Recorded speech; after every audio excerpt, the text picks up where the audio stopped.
Changing the email link to your Revolut account is a straightforward process. Follow these steps to update your email quickly.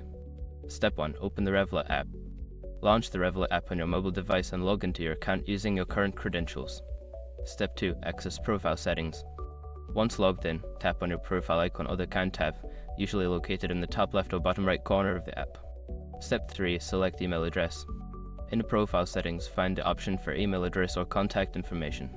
Tap on it to proceed to the email update section. Step 4. Enter new email. Input your new email address in the designated field. Make sure to double check for any typos to ensure it is correct.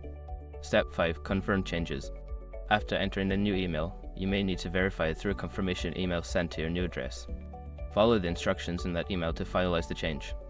Once you've completed these steps, your Revolut account will be linked to your new email address. If you encounter any issues, consider reaching out to Revolut support for assistance.